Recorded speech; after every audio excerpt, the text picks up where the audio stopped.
believe. It was a journey. I've done. I've spoken about this before, but it'll probably take me, probably like another 10, 15 minutes to explain. Basically, I grew up in the church, but I always had questions. There were some things in the Bible. I grew up in a Christian church, but there were always some things in the Bible that I always viewed as funky that didn't really have any reason to believe them. And as I got older, basically, I figured out that a lot of these stories in the Bible were more metaphorical than actually literal, which wasn't a problem. But that led me to the question of, if this isn't right, what else isn't right? And I had to make sure that I had good reason to believe what I believed.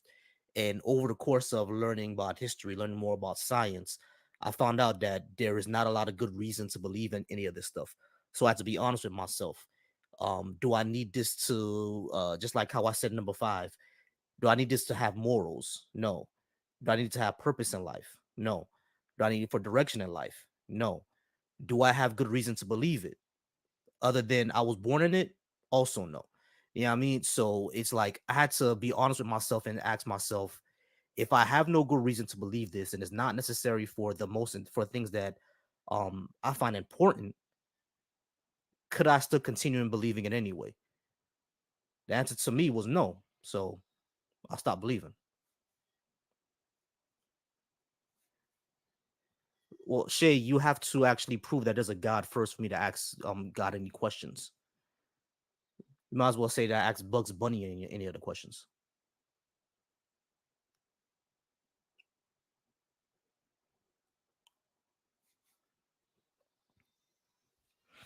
You have a slight hatred.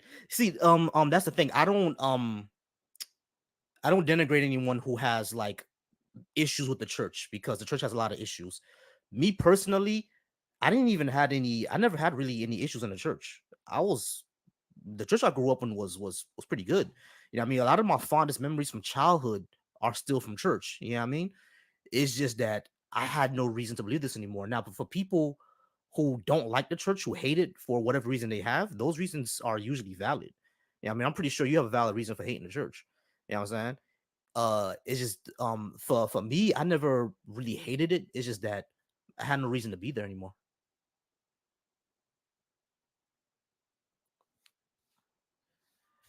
I respect Christians as people. I don't necessarily respect what they believe. And that's talking about religious beliefs. Political beliefs can go, or social beliefs can go, anywhere. But I respect Christians as people.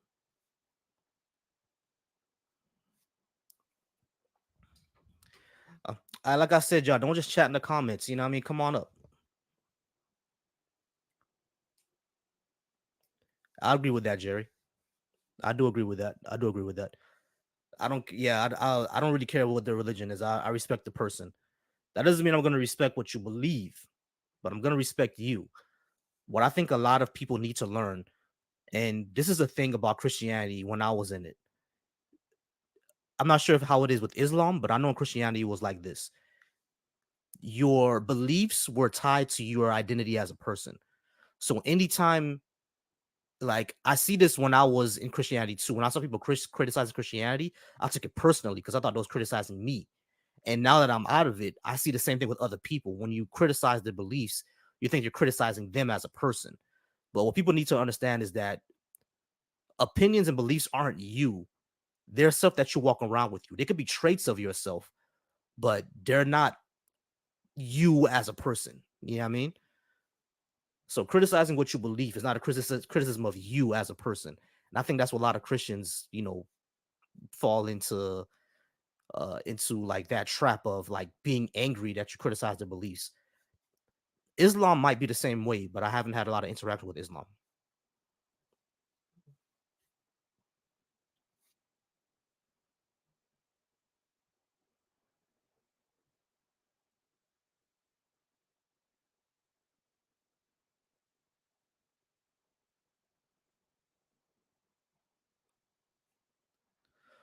What if their beliefs require you to respect it in order to respect the person? Well, that's what they believe. It's not what I believe. So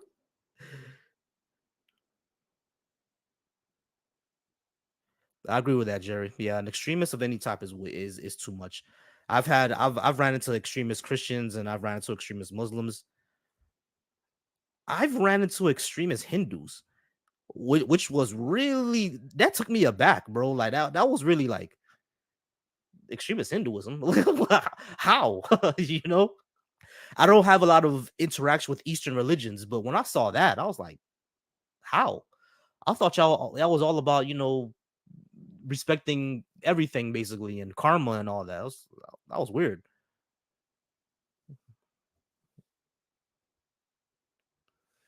Considering the size of existence, the amount of beliefs varies too much. No one person is right. I mean, that could be possible. That could be possible. Um, because I've heard that I heard that said before that they can't all possibly be right, but they can all possibly be wrong. You know, so it's you in order to believe something. I think you should have a good reason to believe it. And for me, I was just born in it is not a good reason.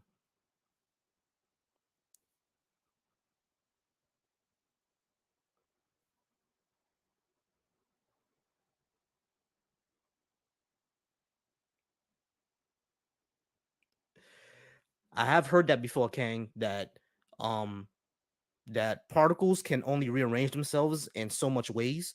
So in some distant part of the universe, they may be a copy of us doing the same exact thing. I've had heard that theory before, and that could be like a multiverse theory. That's dope. All right, y'all. I do have a guess finally.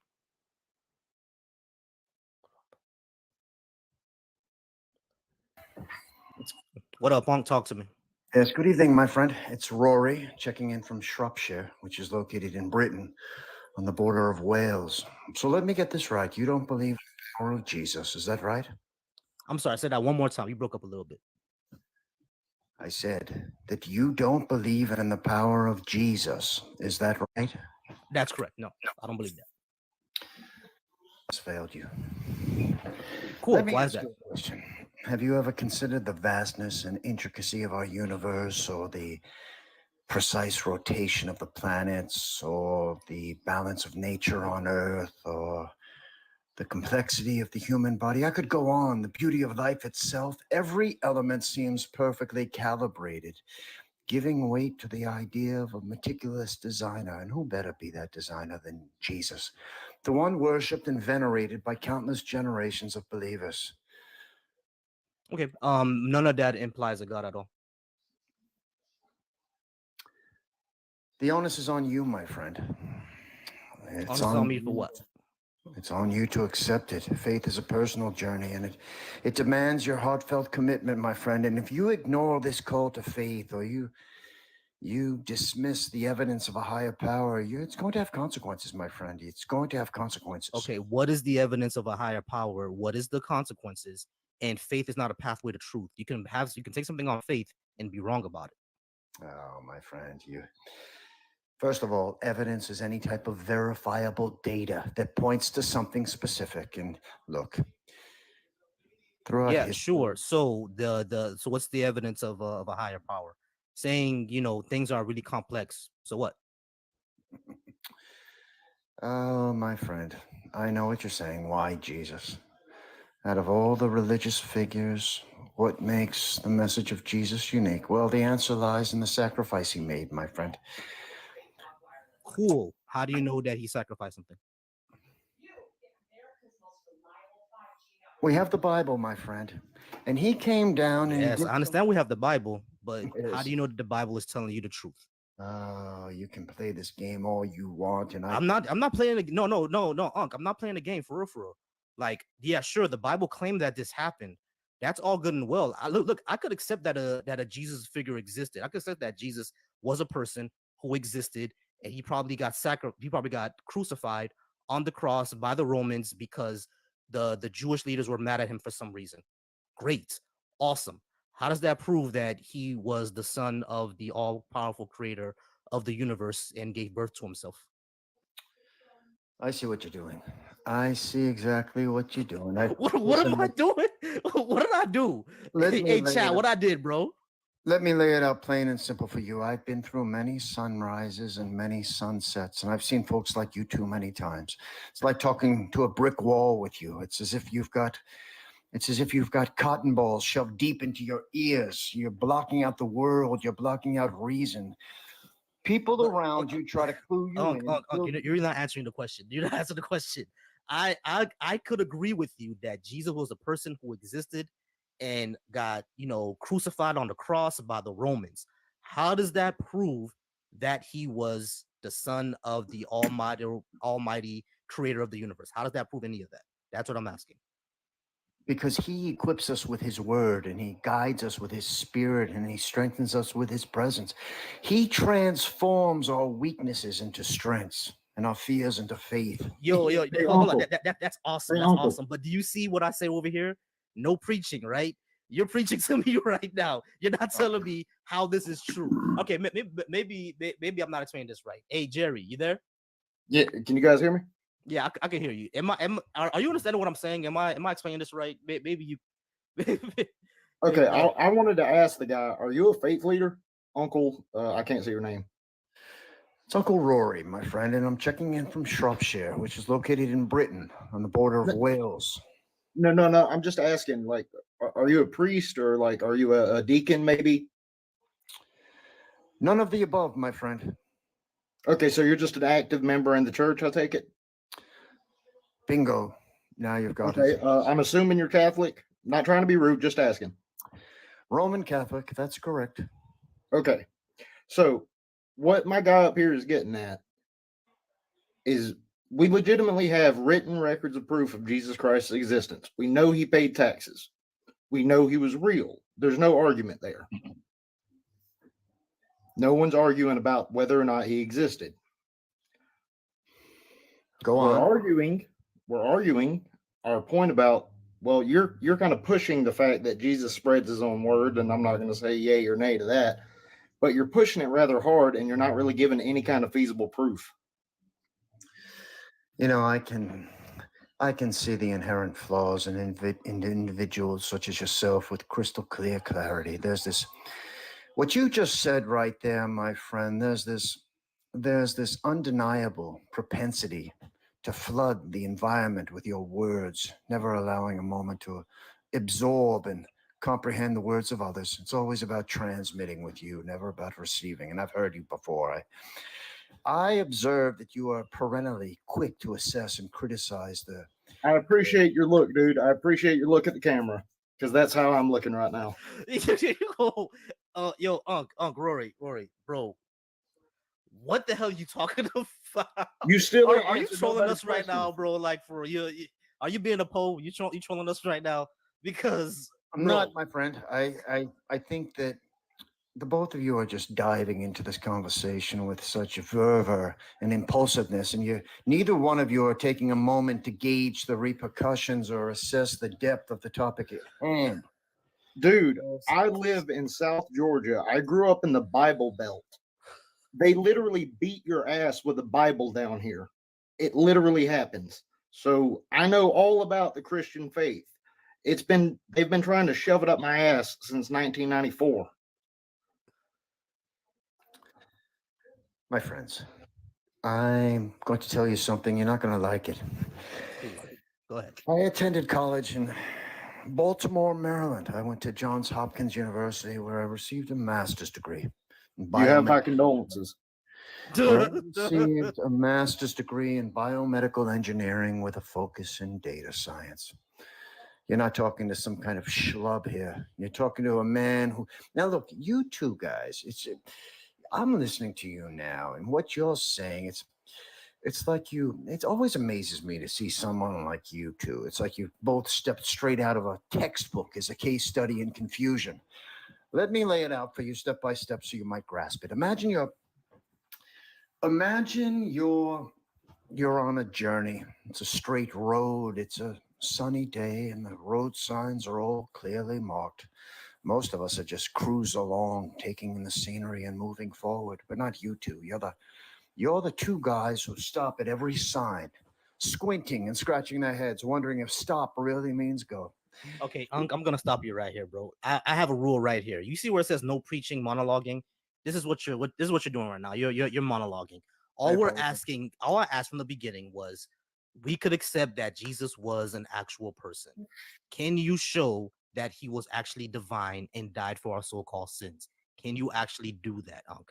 If you Look, I cannot can. do that, then you understand. You would understand. You have to understand why we have no reason to believe it. For example, if I told you I have a naked pic of your mom in my wallet, you're not gonna believe me just because I said so. I Oh, don't have why to did we actually have to show go you there? that, Why did we right? have to go there? We didn't. That wasn't necessary.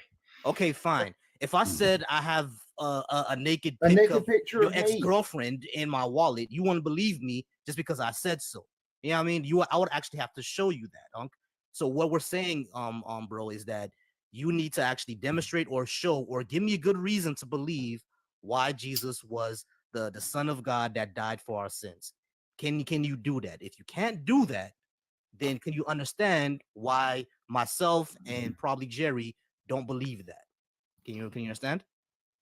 I understand. But I Okay, want great. you both to understand one thing, and I urge you to think of hell like a barren desert, my friend.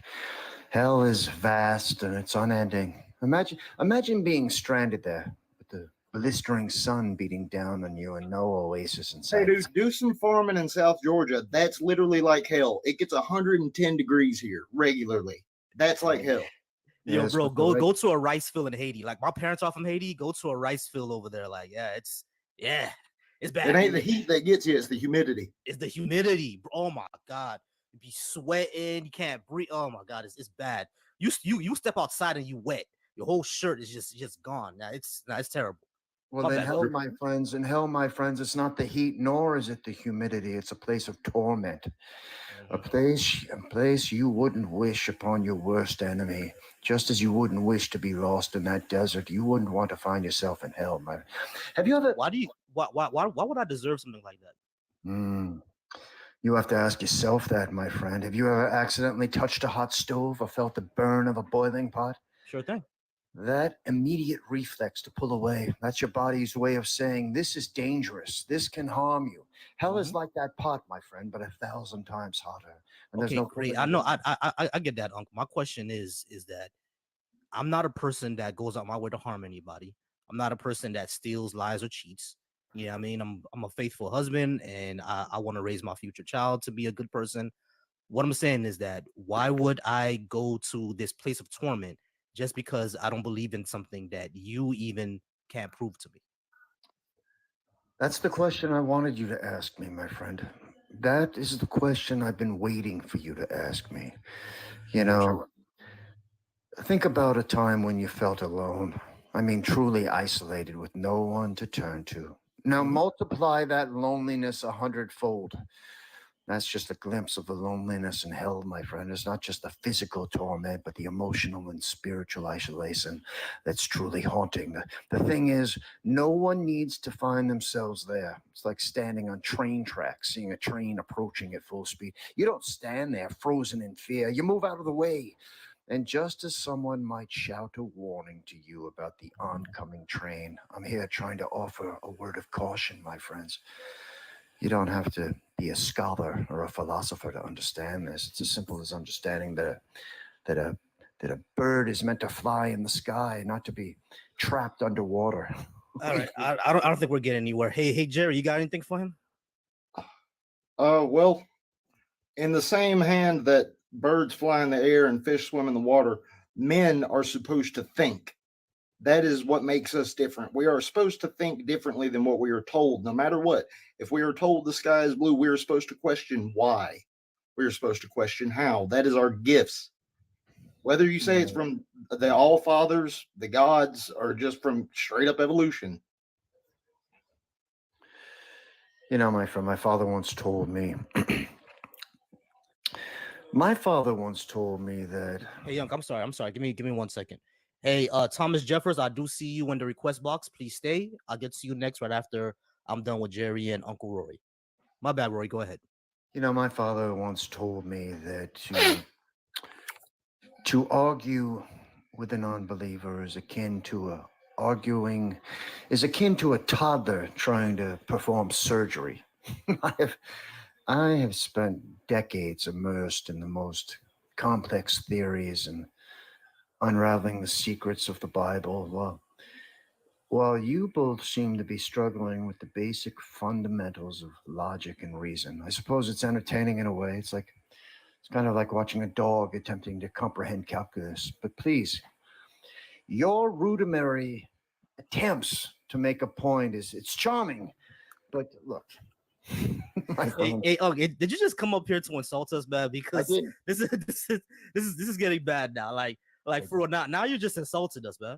Like for real, all we did was ask you, can you prove that this is true? And if you can't, can you understand why we don't believe it? You said, yeah, you understand, which means that you know that you can't prove any of this. Then I asked you, why do I deserve torment? You didn't answer why I deserve torment. Now you're just calling us stupid. I don't really understand what's your entire point here. If you Oh, cannot okay. prove that Jesus is the Son of God, I can. cool. You can understand why we don't believe it. Oh, you can prove that Jesus. Okay, cool. course That's what I I asked you can. before.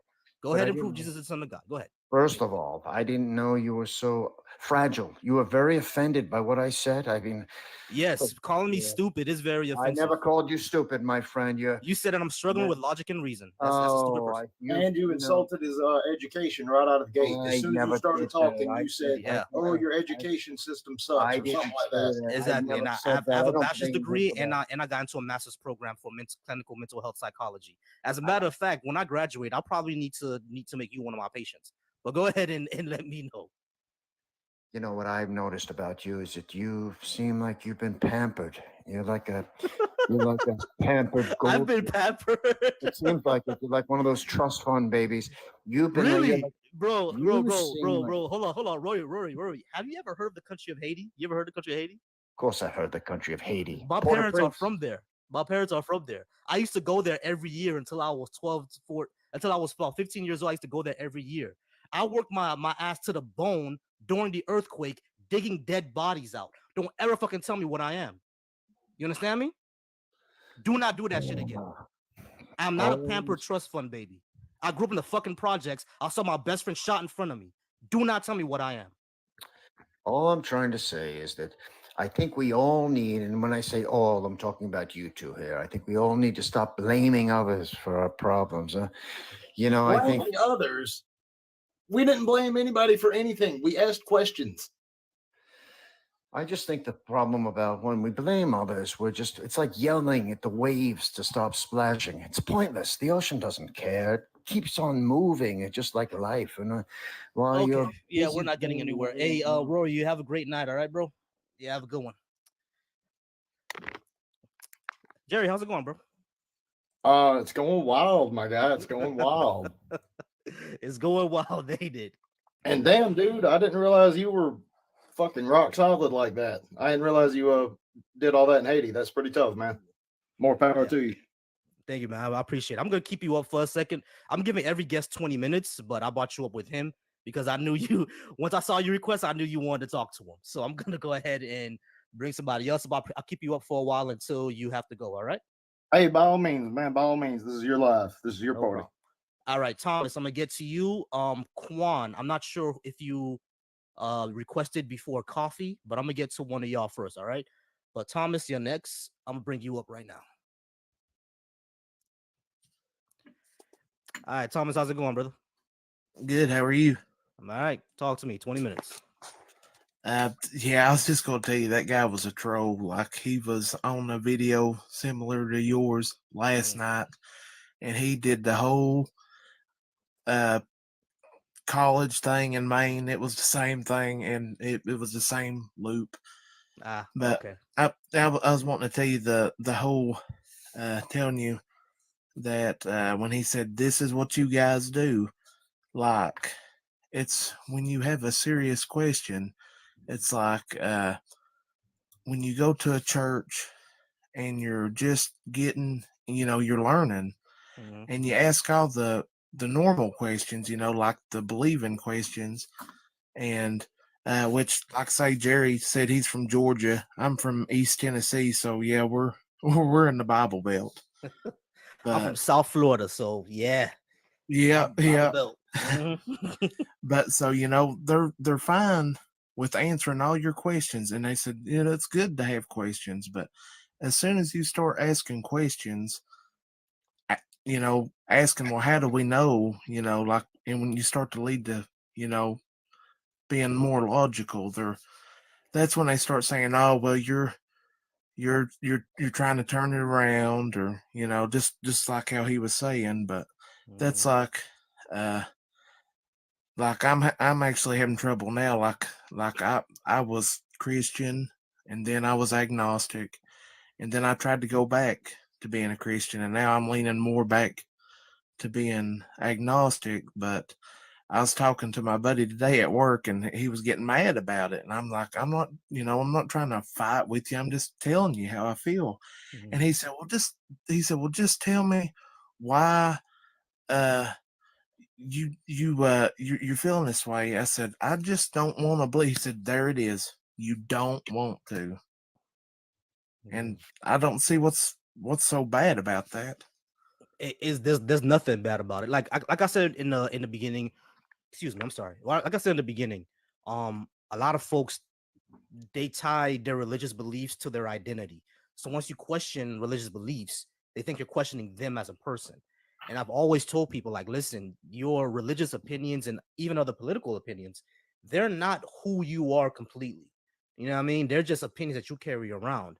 It's fine to question them. You know what I mean? And it's always strange to me when folks say, you just don't want to believe. And it's like that's not really how belief works. You know what I mean? Like, you have to be convinced that this is true, and I hope you have a good reason to be convinced. And if you don't have a good reason, maybe you should reevaluate. You feel me? So it's just one of those things. I've run into the same thing that you're talking about, Thomas, where where they say, oh, is this because you just don't want to? It's like, it ain't that. I'm not completely convinced yet. And it's cool, what I mean? Question everything. If you Christian now, that's cool. Still question. And here's the thing. Like, I've seen people go through deconstruction and everything like that. Like, I went through it and I decided not to believe anymore. I've seen people go through it. They know there's not a really a good reason to believe this, but they believe it anyway. And at the end of the day, I gotta respect it. You know what I mean? Like, you make your own choices. If you're convinced somehow, some way, even if I think it's a bad reason, they still your reasons. You see what I mean? So that's where I'm always out with it. But if you're a believer now, I'm not gonna tell you stop believing. You know what I mean? I'm just gonna ask you, okay, this is the reason why I don't believe. Why are you convinced? And I'm gonna tell you why that's not a good reason, at least in my view. Does all that make sense? Well, yeah, see, and that's the thing. That's like I say, I figured, since I have already, deconstructed that, maybe I could try again and look at it at a different point of view. Mm-hmm. And, like say, and then I've started doing things. I've, started hanging out with old friends. And I like say, I was just telling him about it and some people, and they said, and the thing is, the person I'm hanging out with, she goes to church and everything, and it's like, as soon as I mentioned I was hanging out, I said, right there's why you don't want to do it anymore. It's because you're talking to the wrong people, and it's Mm-hmm. like they don't even know this person. They've known what I've said, but everybody wants to think just because if somebody does something, that they're not supposed to be doing, like she likes to drink. Hey, I like to drink, and like say, and I don't like going somewhere where they want to talk, like make me like I need to feel bad for what I've done, Yeah, and yeah, it's I feel like that. it seems like it seems like that's just their biggest focus point is like just it's I just feel like it's always a guilt trip, you know. Yeah, it is. They try to guilt you a lot. But Jerry, you got anything for fun before I go ahead and move on to the next person? It sounds like me and him went to the same church in a lot of ways. Yeah, just I'll if you live in the South, we probably all went to the same church. Like, it's just, it's all the Well, same thing. well, see, I've been going to a few different ones because I'm like I've been trying to find one, Mhm, and they really ain't been too bad. But like I'm hearing the same testimonies and everything, so it kind of gets old. And mhm. but the thing is like when I talk to somebody about something, hey, I like going to a different one, change it up. Then I'm getting people saying, "Well, that's your problem." You're Yeah, yeah. and You're that's the thing though. It's like shouldn't you all like be in agreement that you should all be on the same page? yeah. I'm sorry. Give me 1 second. Give me 1 second. Sorry y'all. about Hey, Oakdale, I do see you in the request. I'm gonna bring you up next. Give me a few more minutes with Jerry and Thomas, and I'll bring you up. My bad, Thomas. Go ahead. But I mean, you see what I'm saying? Like they should all. You think they would all be in agreement that that they should all be on the same page, but they're like, well, you're going to get misled if you go here. It's like it's just like a big competition, you know. Yeah, it trust me. We've seen this. I've seen this over on the black side of Christianity as well. They do the same exact thing. The same thing. We're like, oh, you can't let everybody pray for you. You can't walk into anybody's house. You just can't go to any old church. What if they praying for your downfall? All this other stuff. It's like a whole big competition. It's like, ain't y'all all aren't y'all supposed to be believing the same thing? Like it's one of those things that I've just like you. I don't get it. I really don't. It's like I thought y'all all believe in the same thing. So Well, and like I say, I've been reading, I've been studying. Like, man, I've got like a bunch of different versions and of like study Bibles. They make it easy, but I've been studying and I really enjoy like reading like the letters in in the New Testament. And it's like it's all these instructions for the church that the church was supposed to have. But as I read it and I hear when I do go to church and they preach about these, they were instructions for the church, and the church will preach about it, but as you sit around and watch, the church isn't following it. And it's like, man, wake that up, bro. and that's why I was trying to tell my buddy today. I said, and I still do. I like reading. I do like reading the Bible. I think it's an interesting book to read. But I was telling him, I said, it seems like, and I know you don't want to hear this, but it's like, most non-believers know more about the Bible than a believer just because they've studied it. And it's like the more I study it, the more I'm finding these flaws in it. You'll be surprised how many non-believers went to seminary school. That a lot of them are on this app. There's a person called Deconstruction Zone, Justin. He's been to seminary school, so he knows it. There's a girl that I said a girl. There's a woman that I follow. Her name was Supreme. I don't think she does lives anymore, but she was even a Satanist, and she knows that Bible back and forth. Like she could tell you books out that's what I wanted to say. Paul's letters. It has a very interesting history. Look into the history of Paul's letters, because some of the books that the Pauline letters, I'm not sure if it's Corinthians or Philippians, but one of them, I think it's one of the Corinthians, is actually a forgery, but it made it into the Bible. And if you read like the critical Bible, like the ones that scholars write notes on, they'll even tell you that this book is most likely a forgery because Paul didn't write this way, and these words are wrong, and Paul should have known this, and this person is saying that. You know what I mean? So it's crazy. The Pauline letters that are in the New Testament, it's a very interesting history.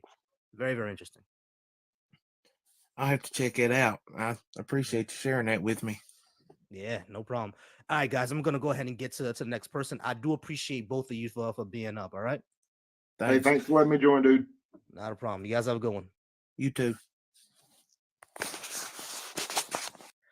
All right. Oakdale, thank you for waiting for me. Rocky, I do see you. Stay here. I'm gonna get to Oakdale, and then I'm get to you. All right, Rocky. Oakdale, I'll bring you up right now. All right, y'all. We at 2K likes. Please keep liking. Please keep following. Please keep sharing. We got 18 people here. I know we could get 2.5 in the next 20 minutes, or if not, let's get us to 3K. All right, Oakdale, talk to me, brother. Hey, Volsey, did I pronounce that right? That is correct. Appreciate you. Hey, I usually don't come into atheist rooms because I'm not a theologian, Volsey. I'm a scientist by nature. My ego side, I am I don't even know if I like the word Christian, but I guess that's appropriate. I'm deeply attached to Christ. Outside of that, what I sometimes I'll describe myself to these Christians in these rooms. I don't know if you ever heard the term a red letter Christian, the red letters and then I was a red letter. I was a red letter Christian as well. Outside of that, I don't understand. I've read scripture, Volchi, front to back. I'm a very well educated man. And seems like I almost agreed with your last guy. He made the comment, the more I read it, the more I realize I don't understand it. And so my faith is in Christ. And I do believe he's the Son of God. But outside of that, as I realize I don't understand scriptures and the big difference between the metaphors and the reality, it's a gray area. And, you know, that it's hard for me to put my faith in that per se. Does that make sense? No, that makes sense. Like the position I go because I was red letter Christian as well. So yeah, the position that I go with. Standing from, I'm not trying to patronize. I didn't. No. And we can have a dialogue. You want to interrupt me? Go ahead. I won't take it personally. But you trigger me there because your background in Haiti and watching your best friend. I mean, that's just. Man, I mean, oh my God, I get just a glimpse of where you're coming from, brother. But anyway, go ahead. It's all good. It's just that when people try to say that you're pampered, that kind of pisses me off. God. You know what I mean? So, yeah, but about him, I've seen him before. I knew you were going nowhere fast. but yeah, I do understand the red letter thing. You know what I mean? If I'm saying, I think the position that I come from. And the reason why is like I have no good reason to believe this anymore is because I couldn't get past that part. The part where I could accept that this was a real person and that he was, you know, he died on the cross and everything like that. I could accept all that. It's just that now, how do we know that you know he was a son of God? And a lot of people just told me it just takes faith. But I think the way that I'm such a curious person is like, if I know I could be wrong about this, is there a reason to believe it until I have a good reason? And I just couldn't get over that. You know what I mean? And that's the reason why I stopped believing. Now, here's what I always say. If I get a good reason sometime in the future, this entire thing may change. You know what I'm saying? I just don't see that happening yet. You know, I just don't see that happening yet. I just don't have a good reason to believe that. Door. You know? You just want somebody to pull the doorknob open and show you something that maybe you haven't seen. Can you read my shirt? I know it's backwards. You can't reverse the front phone. Yeah. You can reverse image the outward phone, but not the inward. But maybe you can read it backwards. Gotcha. My boss is that's a Jewish carpenter. Carpenter. There it is. My boss is a Jewish carpenter. I've seen that shit before. I've actually seen that before. Yeah, I didn't make it up. I'm not claiming credit, but it's the only way I can describe to people. And I have a sense of humor. But one of the things I do on the science side of me, you know, and I got to tell you, it breaks my heart as a follower of Christ to go and look at some of these Christian rooms and they're arguing over the most esoteric doctrinal, one saved, always saved, Peter is Calvin. I mean, I'm thinking, you know, I learned the word gospel meant good news, which the good news from my world is Christ died on the cross. We believe by faith, you know, the doctrine right there, and full stop. Outside of that, it's irrelevant to me. It's irrelevant. Yeah, I got you. I wanted to ask because I've seen this before as well. People who they call themselves Christians, but they view Jesus as not more of a literal thing, but more as a symbol. You know what I mean? Like is a symbol for goodness. I've heard of red letter Christianity being that as well, but more on the point of like they don't really believe that he was a divine thing, but more as a symbol for the world to follow. And you know, everything about his sacrifices that is more of a metaphorical thing than an actual literal thing. Do you think that's valid, or what do you think of that? Because I've heard of that. Yeah, and there's certain denominations that I'm aware of, and I'm not even going to name them because I don't want to blow up your room, but Christ is almost secondary to them. When I go in their churches, the iconography is not Christ. It's someone else. And my grandchildren that were brought up through that system, when I questioned them in the hot tub one night, they knew very little of Christ. All they knew, and this was after they had gone through the classes to get communion, all they knew about was the traditions of the church. That's what they were taught in these classes. It just shocked me as a Christian that they had really no understanding of a personal relationship that I know and have that wasn't taught to them. And it just made me question what are these people teaching? I mean, when your focus isn't on Christ and his sacrifice on the cross, when it's somewhere else on other icons and other things you say repetitively, and your people that run that thing, I think they've lost their way. But I'm not even going to mention. I think you know who I'm talking about. Yeah, I But it think I know doesn't what need you're to be mentioned. Yeah, It I'm just definitely. Let me ask you, when it comes to like the return and everything like that, when Christ is supposed to return, do you think like I would ask your opinion basically on hell? Is hell like a torment thing, or is it more of like a separation, or does hell not exist? Because I know there are some religions that believe in, there's some denominations that believe in universalism, whereas right. basically everyone's gonna go back to God anyway. Is that Both something that you hold to? I am not a person that will dodge a question. What I'm going to answer that is I am not a theologian. Okay. You're just asking the wrong guy, because I've read Revelations, I've read the book front to back numerous times, and Mhm. I cannot answer those questions and I I'm a respect that, pretty bro. smart guy, but man, I saw a I great respect joke. that. I respect We that, bro. survived the eclipse, by the way. I saw a great joke. Somebody said, I'm going to fill 100 helium balloons of blow up dolls with helium, and I'm going to let them go on the eclipse, and everybody's going to freak out because they're going Because to it's see. the rapture. I saw Well, I that. mean, I'm No, I thinking, saw oh, that one. I saw that that one. was funny as heck. But I really, I don't mean to disappoint you not answering. I No, just no, no. am It's not all cool. equipped It's all cool. to answer. I truly don't know. When I get off into things that I don't understand, Mhm. I don't address them. Now my time is limited, and both yours is too. I wasn't even going to share this with you, but I will, because you've been kind to me, and I'm not trying to patronize you. You're open-minded, and a lot of people want proof. I've sat on a grand jury for a year. I've sat on criminal juries. There's no such thing. A scientist doesn't use the word proof. What we use is the word evidence. And Evidence. you Yeah. present evidence across a spectrum of things. And there was just a gentleman that died today that the prosecutors presented probably 10 to 12 really convincing blood. Yo, he did blood. it, bro. He did it. He did it. Man. The He did evidence it, was man. He did it. overwhelming, and yet the jury had a political bias and found him not guilty. So the fact that you have evidence that some people will dismiss out of hand because they have a pre-bias doesn't change the fact that you have evidence. Now, whether or not you argue that evidence is compelling and convincing and probative, those are all other issues.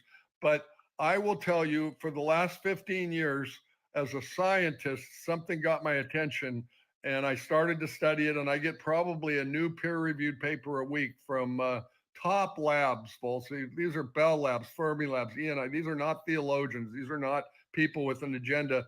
And when they study this artifact, they're not trying to prove anything. They're trying to understand what made that image on the Shroud of Turin. And many people will fly on your book right here and say, oh, it's been proven to be a fraud because of the carbon dating. When they dated it in 1988, it carbon dated to around 1300 AD. We now know as scientists that what they had taken, you have to cut off a little strip of that shroud because carbon dating Volce burns the sample. It's a one-shot deal. So they cut off a little 5-inch strip. Long story short, they sent 3 of the little postage-sized cutoffs from that strip to 3 labs, and they all dated it about 100 years apart, which was odd because for a relatively recent date, the carbon dating should have been spot on all 3, and they didn't understand that. We do know now, other scientists have come along years later and figured out that shroud, it was from an edge, Volci, and on that edge, there was a repair done in the 1600s. They did not know that. And the repair was brilliantly done. Incredible sophistication. It's not like you sewed the 2 edges together. They actually unraveled the fibers of both sides and twisted them one after another. So it was almost invisible. The original scientists didn't see it. And later scientists did a paper on it. And one of the original scientists was so angry that somebody could think that they cut out a repair or a section with repair in it, that he did his own research and wrote his own paper and said, you know what, they're exactly right. We missed it. So we now know that repaired piece was what we dated, and it had partially both original shroud and newer cotton. So the date was a hybrid.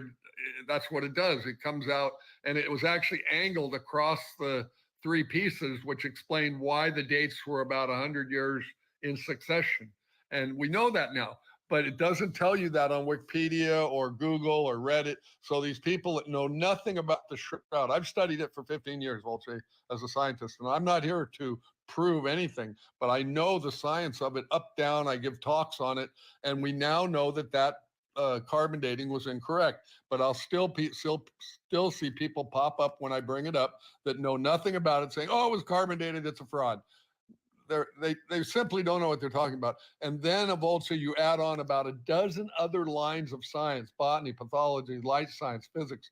We now know from our best light scientists, physics guys, that the image is not paint, it's nothing added, it is the fibers that have been irradiated by radiation. And they know how much power it took because they can test samples to see what it would take to do that. And it boils down to, I'll get you to the bottom line here and then I'll be quiet, Volche. It took an incredibly powerful, incredibly short blast of ultraviolet radiation to create the image. And because the image, you know how that cloth is folded, it went underneath, over the head and back over. It's one piece continuous. And the image is on the inside of the bottom and on the inside of the top, which tells any scientist that wherever that radiation came from, it had to come from the body. Because if it came from outside, the radiation effect would be outside. It's not. The radiation is on the inner lining above and the lower part and below the upper part. So these are the kind of studies in science, and I'm just scratching the surface. I was just on a 4-hour live with a gentleman discussing all of these fields of science across one field after another field after another, and what these sciences are showing us.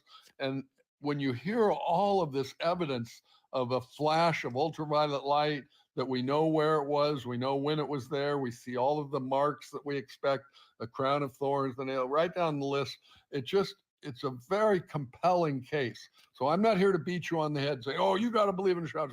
What I'm suggesting to you is that if that artifact is the real deal and actually shows an image from a person in that time, place, and space that was irradiated, bammo, right through the cloth, to just shrug it off, it could be the most important physical detail we have outside of faith.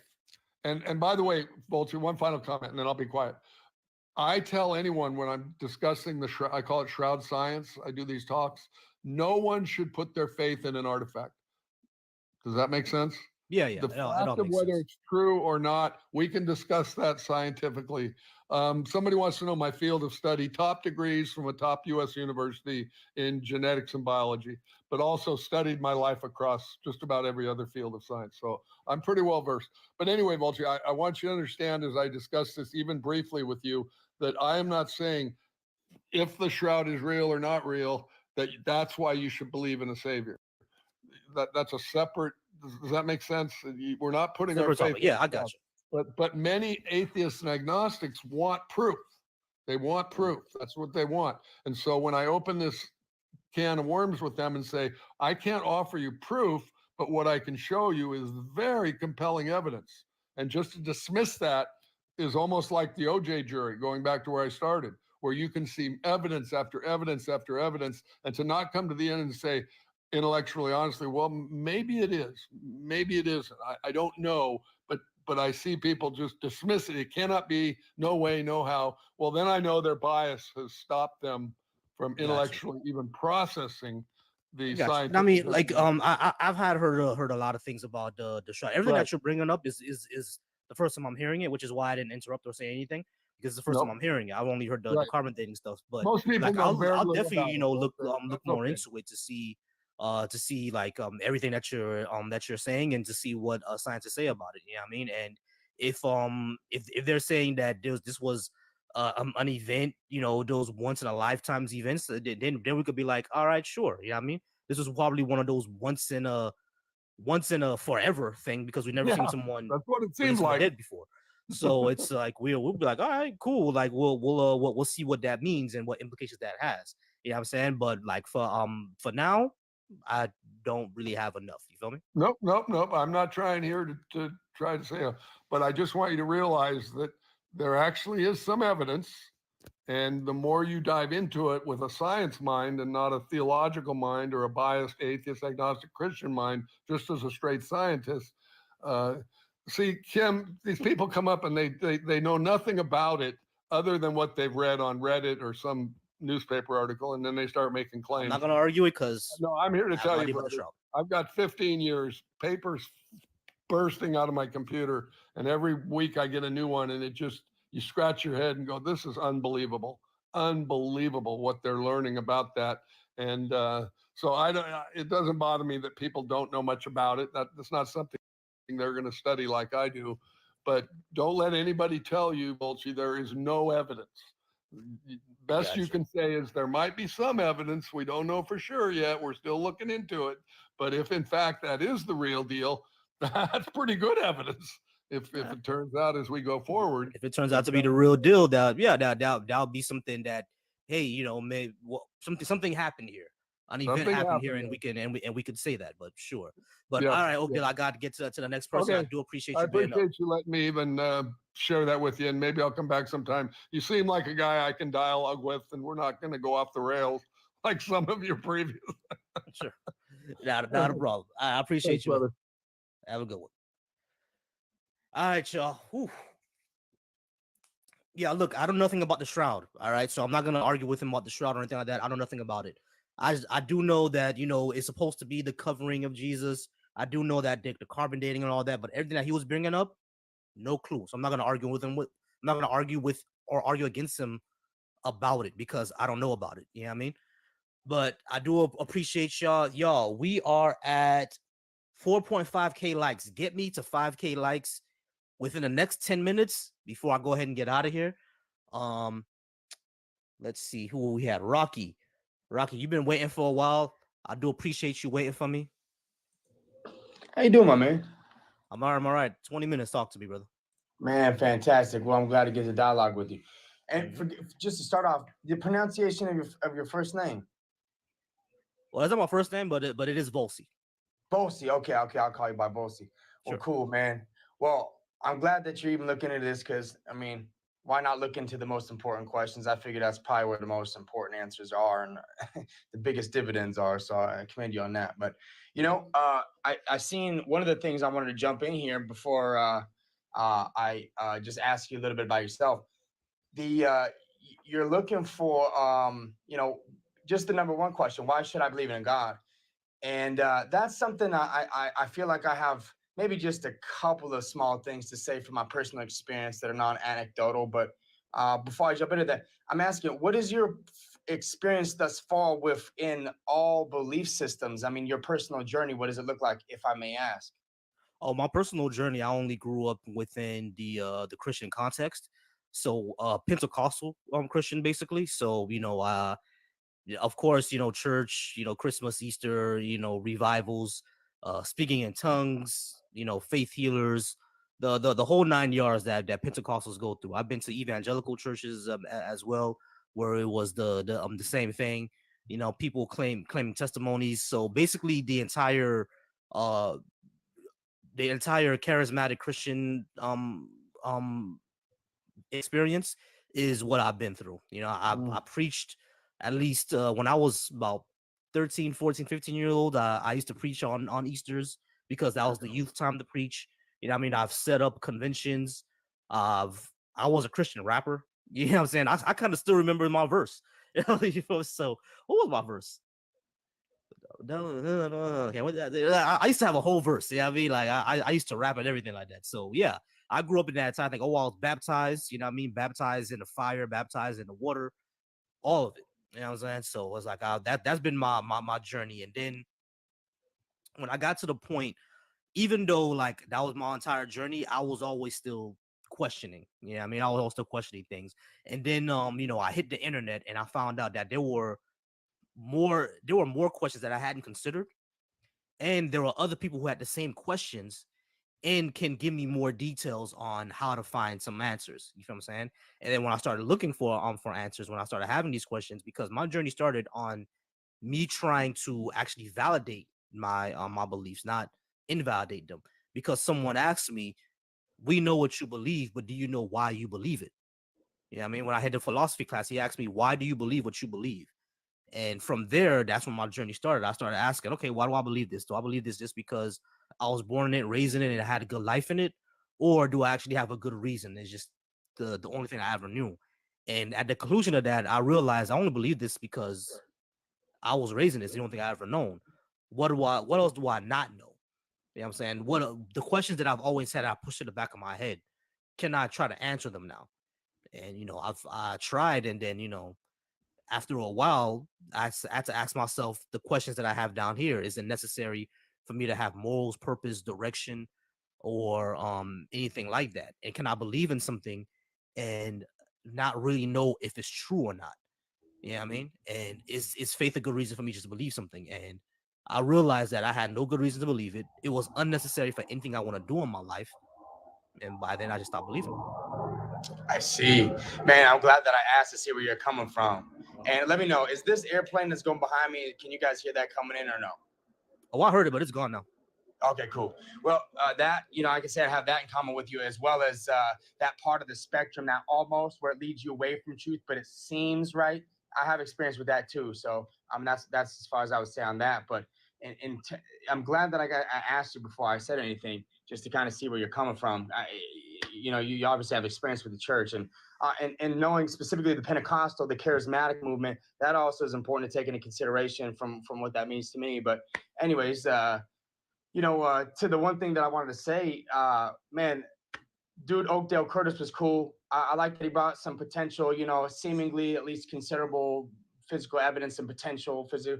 One thing I would say about potential physical evidence is there's also this thing that you can find with a little bit of research called the Ark of the Covenant, which is like 400 pounds of solid gold. It's 20 feet below the crucifixion site of Christ.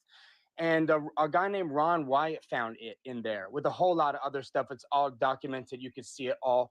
And that Ark of the Covenant, not only is it 20 feet below the crucifixion site, right, where the earthquake cracked, and it made the earthquake that cracked it open within Scripture, well, that blood fell down onto the Holy of Holies, the anointed. And they scraped up that blood and did a test on it. All that stuff is, you can find all that. They did it in an Israeli, in a Jewish laboratory in Israel. And they didn't know that they were testing something that was scraped off the top of this golden box, supposedly, allegedly, the Ark of the Covenant. And they tested it, and they said it was unlike any blood they'd ever seen, etc.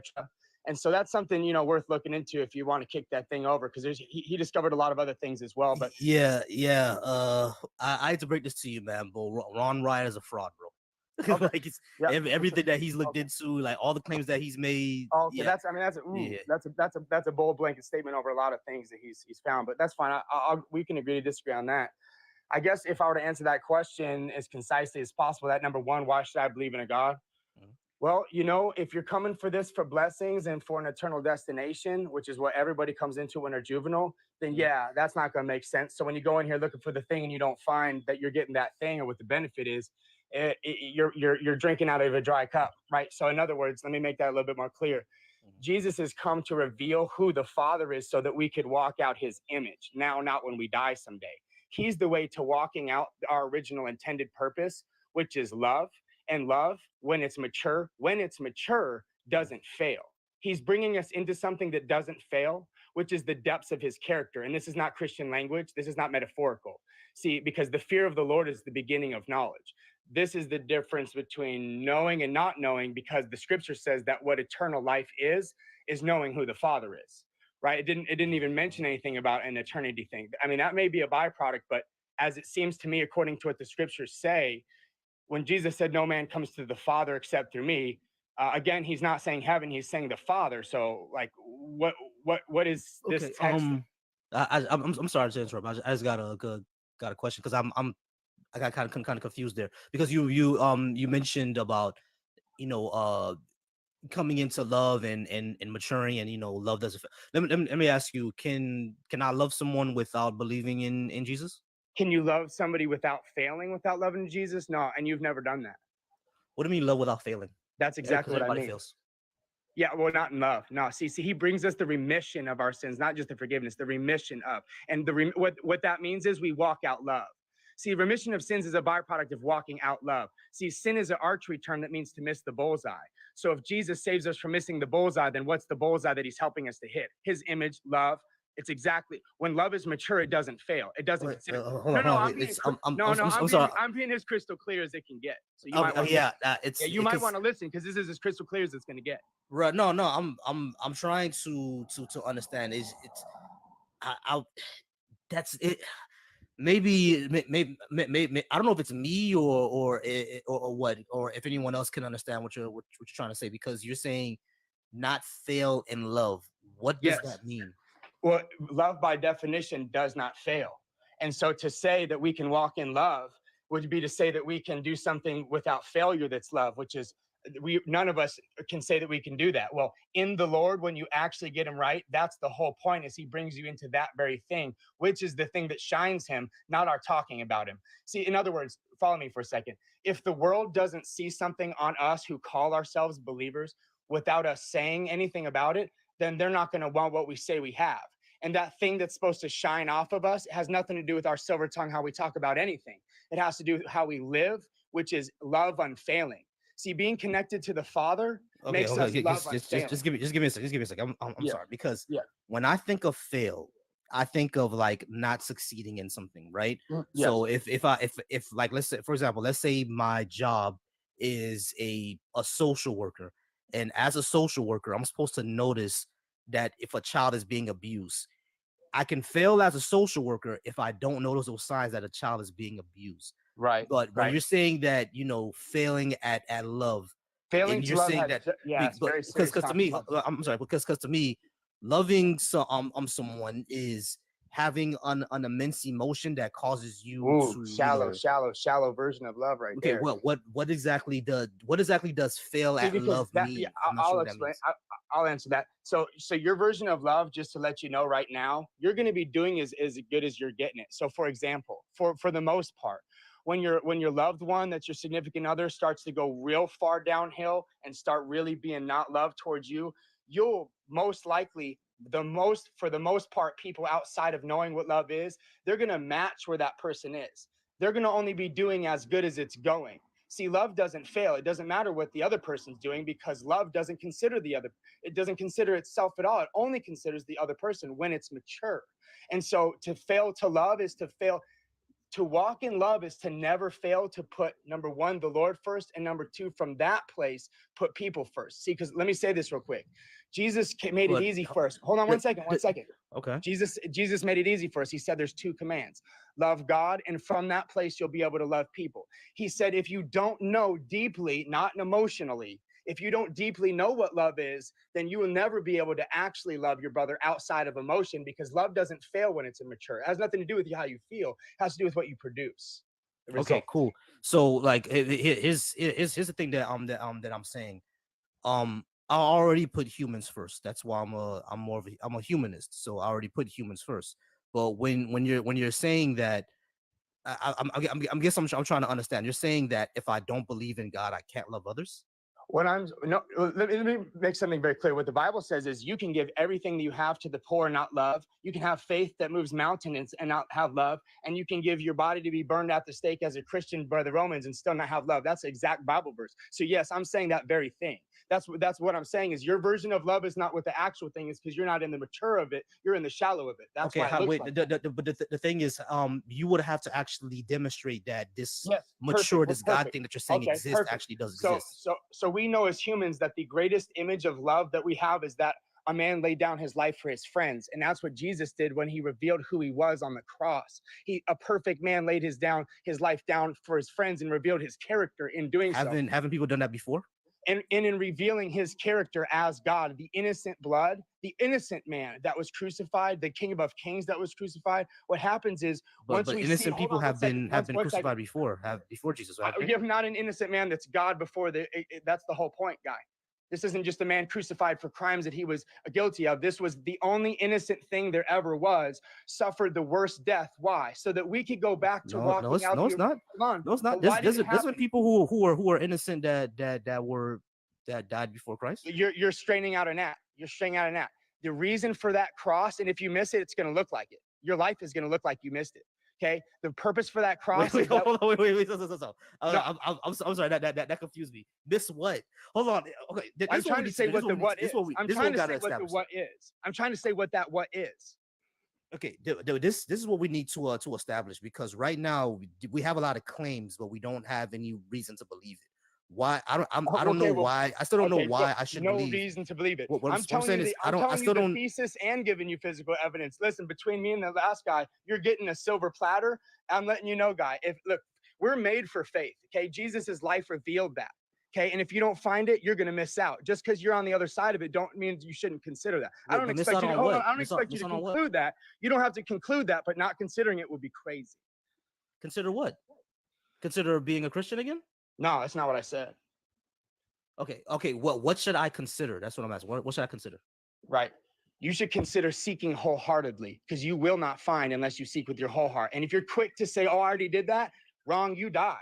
Because unless you found the image that made you prove the image, you didn't actually do the thing that he called you to do to find it, which is seek wholeheartedly. Watch. Hold on. If I don't find the image that was what image?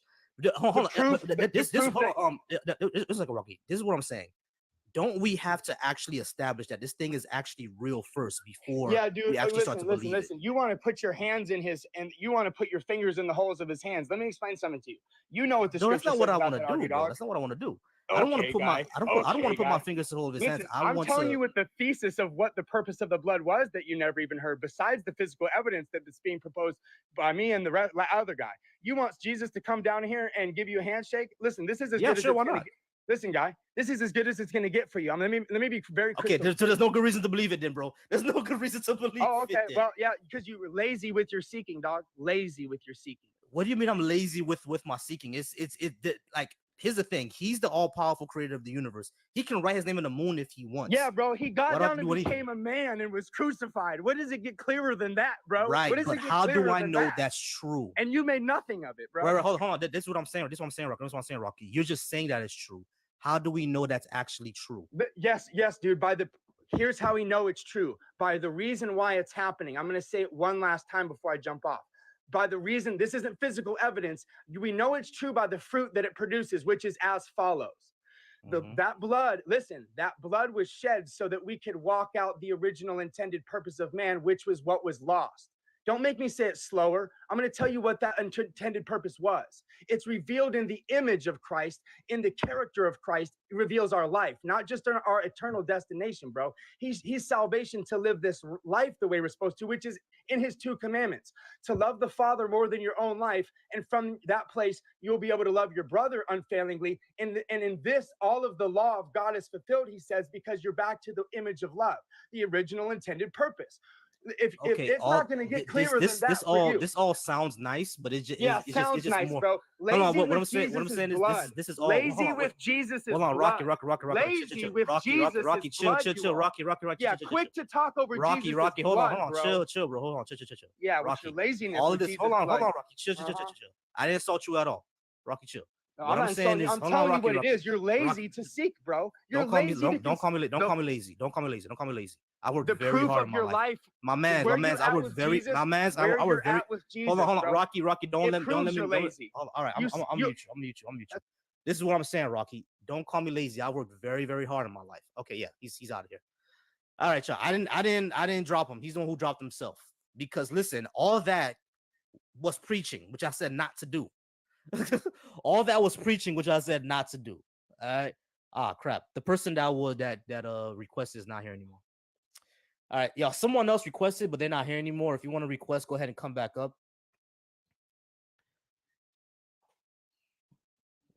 Hold on, y'all. One of my kittens is crying. Let me see where the mom is at. Give me a second.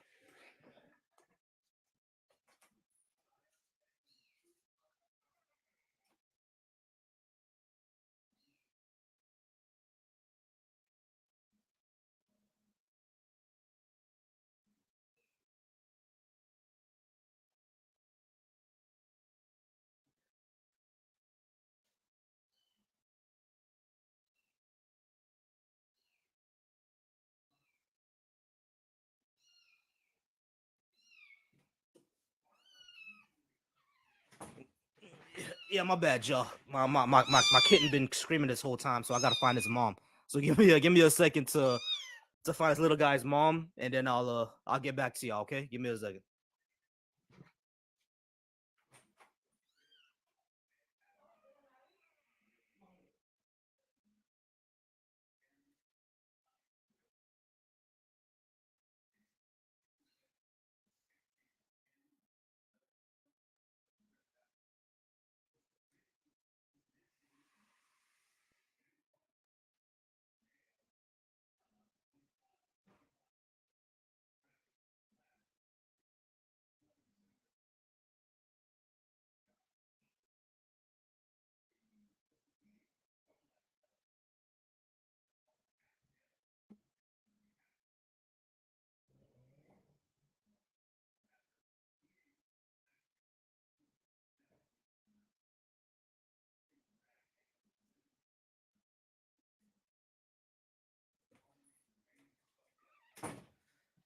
All right, sorry about that, y'all. Sorry about that. I had to take care of my kittens for a second.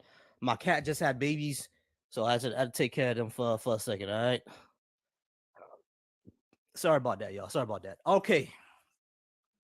So I do appreciate all the likes. I do appreciate all the comments. We have 36 people here. Someone please come up if you disagree or if you want to discuss these topics with me. We're at 6.1K likes. I appreciate y'all. Appreciate all the people. I appreciate all the gifts. We do have people. All right, cool. I don't know who requested first. So Julie, I'm gonna let you up first, and then Theologius, I'm gonna let you up second. All right.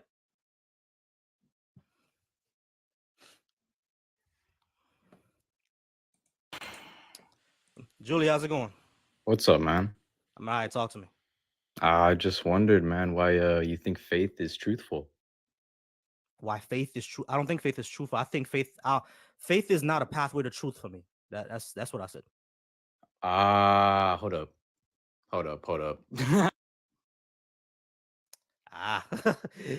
He probably agreed with me and didn't read it right. It's all good. All right, Theologius, I'm gonna let you up next, and then Welding, I do see you. I'm gonna let you up next after Theologius. All right. Theologius, how's it going? Okay, my brother.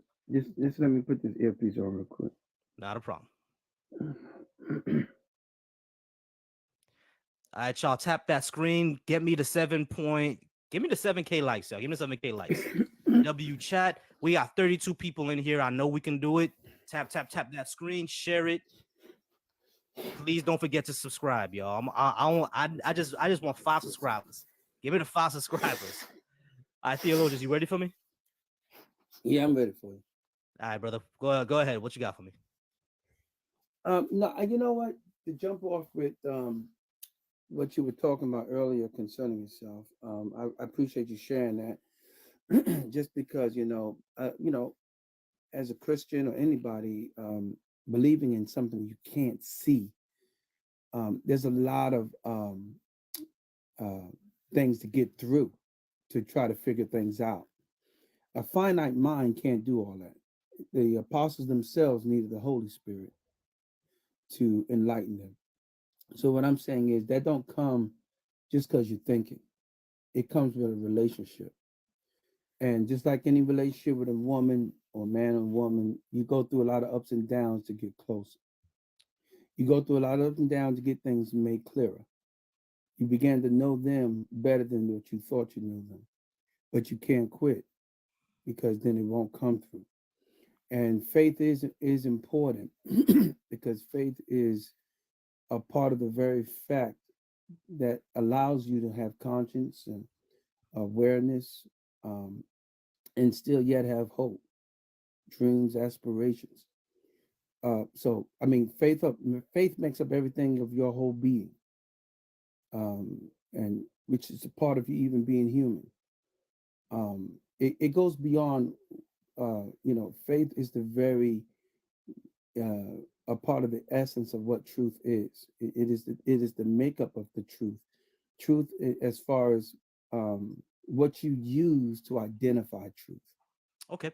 Let me ask you this. Can you take something on faith and be right about what you believed? Okay. You take something on faith and be right. and be right about that faith.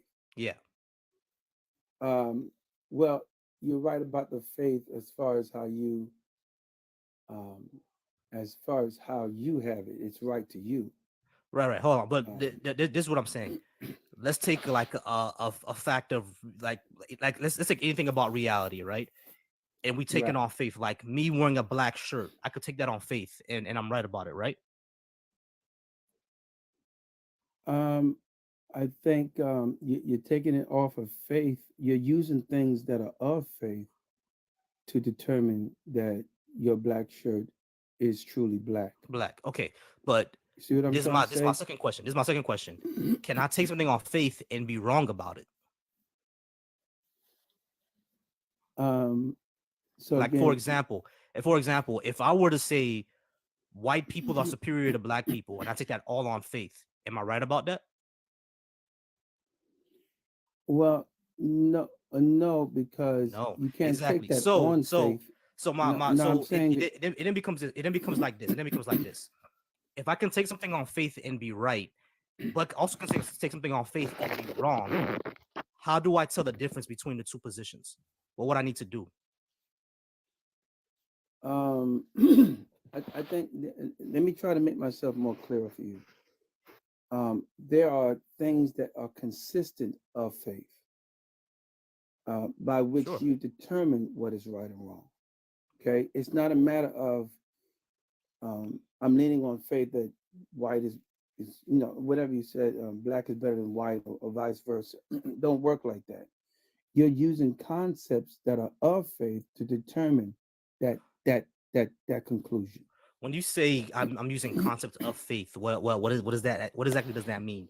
Because That facts of reality don't need to take faith if we can verify it. Because faith by in of its nature is something that's unverifiable. You're just believing yeah, something even though it's not exactly. has to be verified. Just like thoughts, affections, consciousness. Consciousness is something that you can't see, but you see the effects of it. I We see the can't. effects Yeah. of consciousness, No, but I exactly. cannot see your We can consciousness. detect. We actually can detect consciousness, which is how we Exactly, know people are brain dead or not. So we can detect exactly. consciousness. But you can't see it. We You can can't see see the it. We can effects detect of it. it. Yeah, so We that's what I'm trying to tell you. Follow where I'm going. You can't see your thoughts. You can detect thoughts. yeah, we can. See what I'm saying? But So what I'm that's what I'm saying is saying. that Okay, go ahead, brother. what I'm saying is that if we can detect something, that is evidence of its existence. We can't do the same thing for whatever God people believe in. Brother, you that's a contradiction. That is the evidence of what you don't see. The effects of consciousness that you can't see is the evidence that you have consciousness. That's how you know you got it. No, that's incorrect. We know we have consciousness. We actually have to one of the fundamental presuppositions we have to make is that we're alive and we're in the same reality. We have to make that assumption because we have no way to disprove it. So we have to make that assumption, right? But when we say we can detect consciousness, what I mean is that we can actually detect our brain waves, our brain patterns. We know if someone's brain dead or not, et cetera, et cetera. If we know there's brain activity, so we know we can detect all that. We can detect thoughts. If we hook you up to, if I get hooked up to a machine, parts of my brain light up by the different things that I'm thinking about. So we can detect thoughts and all that. We Oh yeah, cannot do the but same thing for the God that you're saying. You're simply saying because we can detect these thoughts, therefore that proves God. You can't make that leap. Give me 1 second. Give me 1 second. I'm sorry.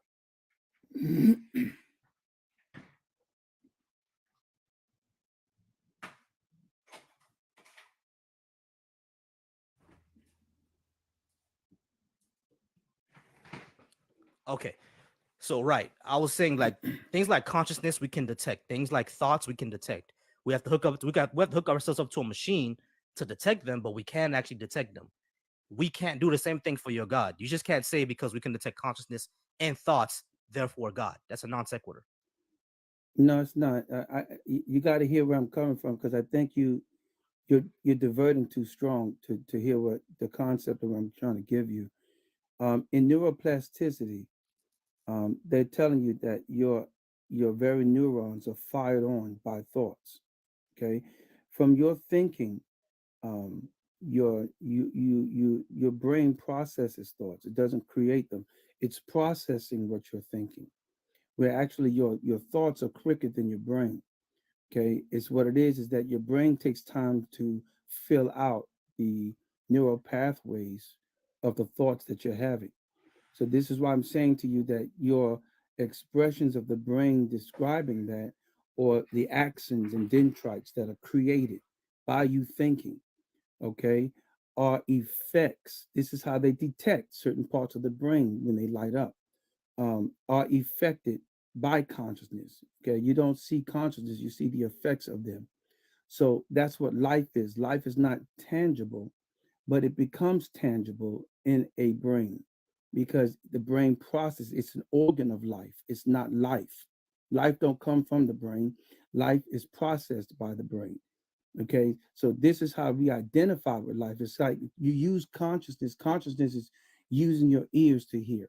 Consciousness is using your eyes to see. Okay, it is life that is actually causing you to operate. Okay, So so you're saying that's that what we life is say, something. that there's a source, that's a source Hold on, hold on, that hold on, hold on, is Theos. Hold on, uncreated. hold on. Because you just said that life isn't caused by the brain, is detected by the brain, right? So you're saying that life is something different from what our body does? Yeah, of course. Life Okay, is wait, cool. Life is something different from what our body does. How do you prove that? we just did. I just No, told you you didn't. You didn't prove that. neuroplasticity. I just showed you. If you know what neuroplasticity is, they tell you straight off, neuroscientists and all tell you that your thoughts are not your brain. Your thoughts affect your brain. They have given probes and electrodes to the brain How do on you your show head, that thoughts exist without a brain? because they put electrodes on your brain, right? Right. They They give you put electrodes something. on your brain, and when you think about something, your brain lights up. But that doesn't show Right. that thoughts exist without a brain. How do you show that thoughts exist without a brain? That clearly shows that, because what No, it happens is doesn't. the If let me you hook hold on, finish. if you hook up my brain to a machine, if you hook me up to a machine, and you tell me to think about something, and parts of my brain light up, that shows that thoughts are in my brain. That doesn't show that thoughts are something away from my brain. It doesn't show that. No, it shows that thoughts are affecting your brain. No, it shows that yeah, thoughts are affecting my brain, yes, but it also shows that thoughts come from my brain. No, that's Because a parts of lie. my That's brain light up. neuroplasticity is Hold telling on, you. parts of my brain light up when I'm told to think about about when I'm told to think about a certain thing. Parts of my brain light up, which is why we know what parts of your brain commands what. That doesn't show that thoughts exist separate from what my brain does. It doesn't show that. No, yeah, let me show you what it shows, because I don't think you heard me the first time. When you think, okay, it's not just your brain lights up. That's not all to it. What's going on is your brain is processing neural pathways to sustain that thought electrically in the brain and organically in the brain. So it actually fires the neurons. Okay, the brain don't fire itself. When you think and Yeah, it learn new does. things, no, it can't fire itself. That's why when you start off, you're just a sperm. Okay, you're a living sperm. You're not a brain. Life Right. forms the body into a brain. That's what I'm trying to Okay, tell you. this is what So you're okay, but this is what you're saying. You're saying that life is something different from what our body does, but you can't show that to be true because life doesn't exist without our. As far as we know, there is no life without our brain, without our hearts, without our body doing what it does. There's no life there. So how do you show that life is something different from what our body does? You're saying that life is some sort of esoteric, otherworldly thing, but you can't show that to be true. How do you show that to be true? yeah, they show it all the time, brother. Like Give me when a I second. Give me a like I second. Give me a second. said, I'm sorry. Give me a second. Give me a second.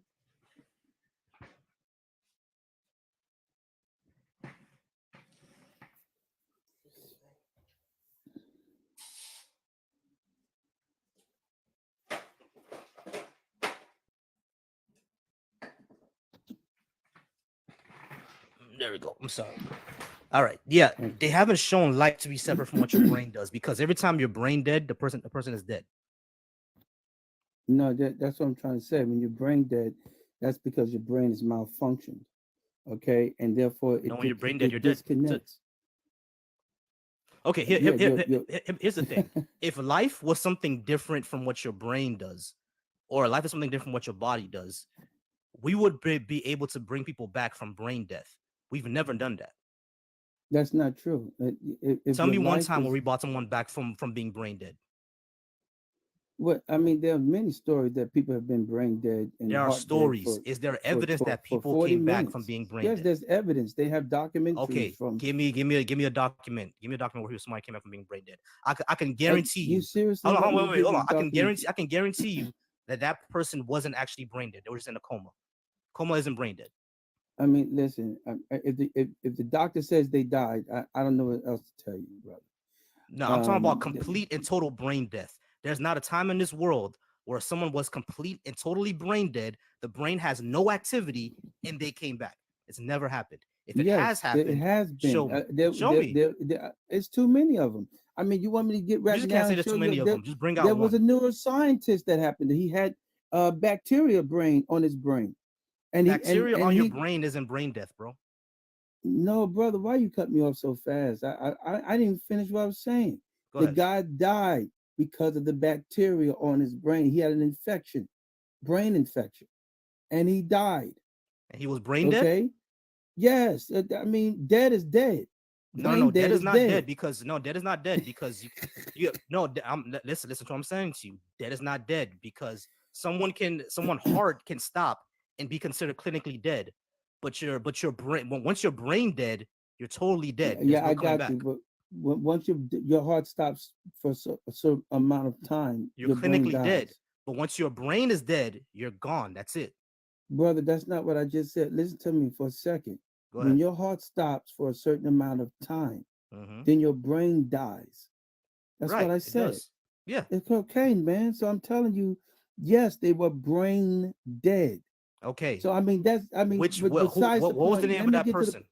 The person that you said that had bacteria in their brain. Go ahead, tell me the name of that person. He's a neuroscientist. Now we got to take time out to look that up again. So I mean, Yeah, because I'm telling you, it's never that's never happened It's before. not a I'm telling you that problem. I'm right telling now. you, it's happened many times. You just didn't look it up.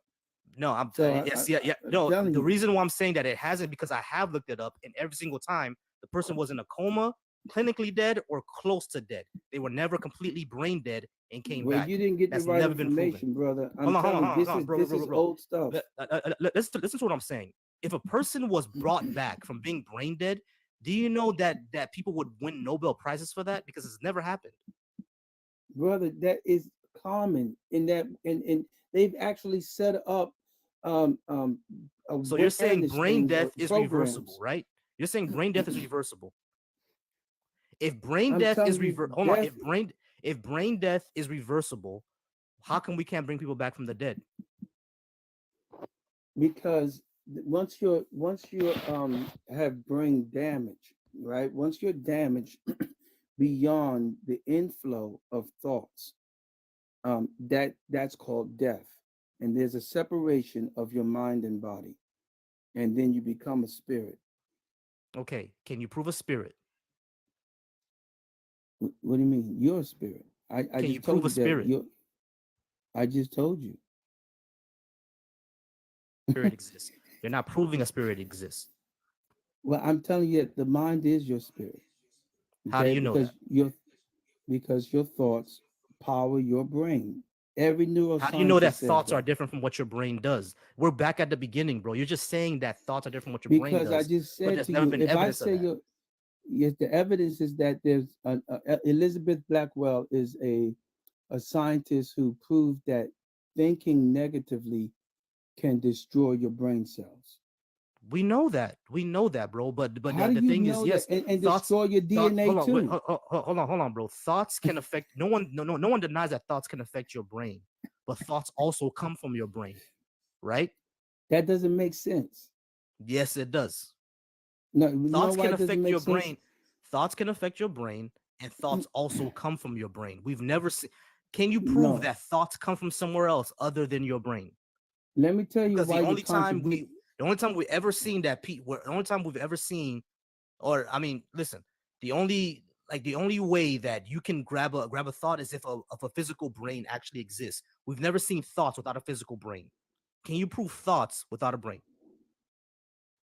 I'm trying to. I'm constantly telling you that. What I'm saying is If that you're you, saying it, but you're not proving it. brother, You're simply saying that, I you am know, proving it, but you're neuroplasticity stopping me. and neurons and, you You're know, not your brain can be hearing. destroyed. I understand. Listen, I understand all that. The question then becomes, can you show that thoughts exist without a physical brain? Can you show that part? You're simply saying that I'm telling you that it does. Doesn't matter what you tell me. I can tell you that thoughts are magic pixie dust that exists somewhere out in the universe of Andromeda. That doesn't that doesn't prove anything. Can you show that thoughts in a brain don't have to actually connect? Can you show thoughts exist without the brain? Yes, you can show thoughts exist Okay, without the brain. how do that?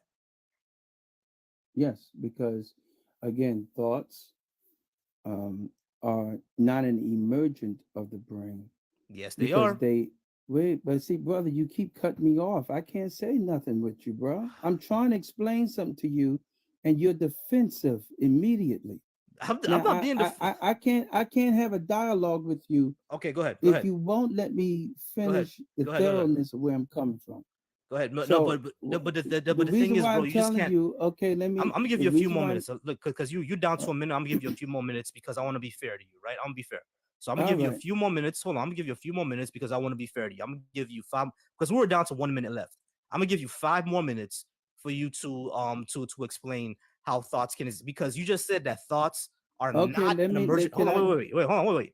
You said that thoughts are not an emergent property of the brain. That's what you just said, right? Yeah. Okay. You need to go ahead and prove that. Go ahead. Can you show that? Okay, thank you. So you admitted yourself that thoughts affect the brain. That's Mhm, what you admitted. You admitted thoughts do affect the brain. mhm. There's something called cause and effect. Okay. If thoughts are affecting the brain, okay, they can't come from the brain. The thoughts are the cause, the brain is the effect. Okay. So the brain is only processing the effects that are coming from the cause, which is the thoughts. Those are two different things, and that's scientifically spoken. Okay, you have cause and effect. Okay, the effects come from a cause; they don't come from the effect itself. The effect is just an image displaying the results of the cause. So that right there lets you know logically that your thoughts are not your brain. Your Okay. brain is an organ receptor of thoughts. Now, there's an organic, right? The body is an Okay. organic Oh wait, life. stop. Where are thoughts coming from? Your mind. Okay. Is your mind your brain? Your mind acts upon the brain. Okay. So the mind is not the brain? No, Okay. What is the mind? the mind is your thoughts and affections that make Okay. up what we call Okay. So your where is spirit. it? Where is it? And where's the mind? Oh, it's not in time and space. Okay. How do you It prove that? because you can't see thoughts, you see the effects of them. That's how you prove that. That's not how you prove that. That is the proof. No, it's not. No, it's not. Because No, here's the thing. You said that thoughts of we both agreed that thoughts affect the brain, right? But what we disagree on is that thoughts also come from your brain, right? And the way that we prove that yeah, is because there's a exactly what you hold on. contradiction. The way that we prove that thoughts come from the brain is exactly what you what you were bringing up before. How we see that when we're told to think about a certain thing, certain parts of our brain light up. So we know that that's where it's coming from. Listen, you're contradicting yourself if you listen No, I'm not. carefully. No, I'm not. I'm not contradicting myself. If you I if I explained this put very, very something clear. on your Hold on. Wait. brain, I'll let you talk. I explained this very, very clearly. When we do experiments and we're told to think about a certain thing, a part of our brain lights up. So we know that brain controls that part. The way that we can actually prove that is that when you cut a brain in half, for example, because there are neurons in your brain, right?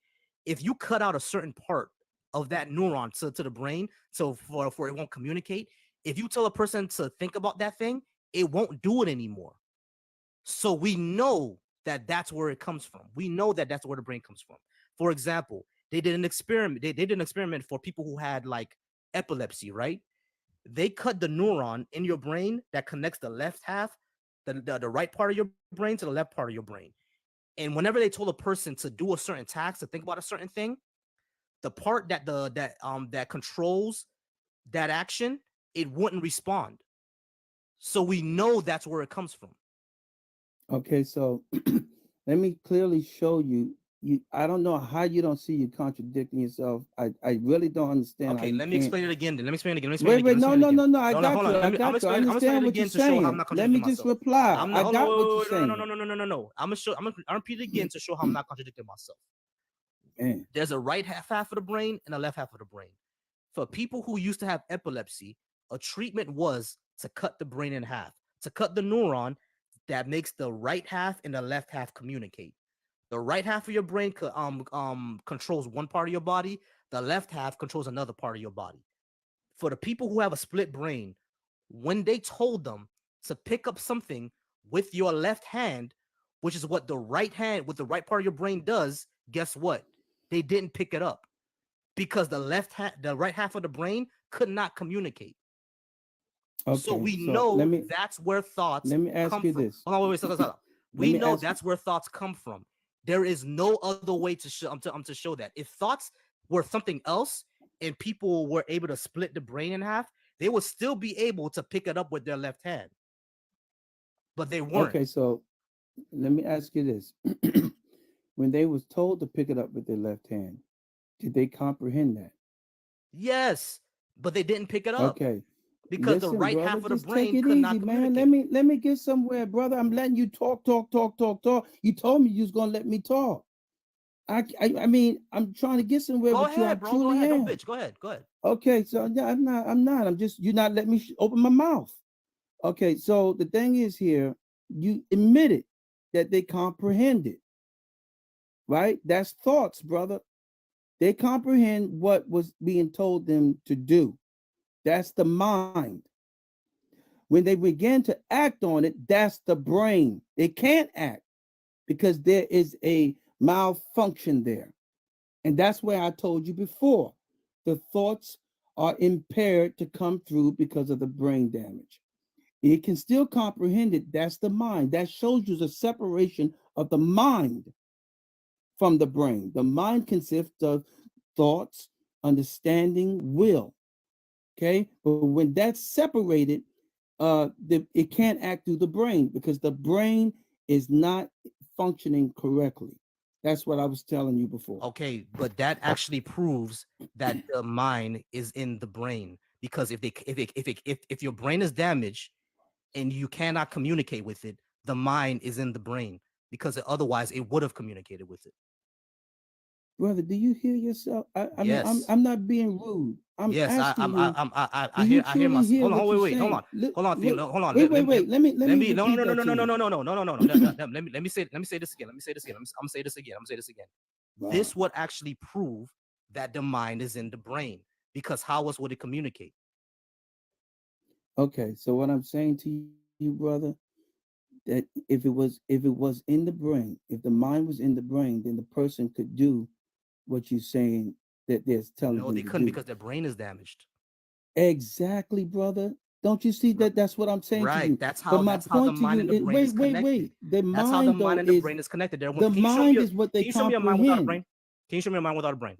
I just No, you showed didn't. you No, you the didn't. mind. Can you show me a mind without without the brain? You just showed it right there. No, I didn't. No, I didn't show that. I didn't show that. Wait, Can you show let a me mind explain why. without a brain? Let me explain something, please. When you have a comprehension, understanding, and then you go to act that out, and you can't because your brain has failed, that is the mind and brain separation.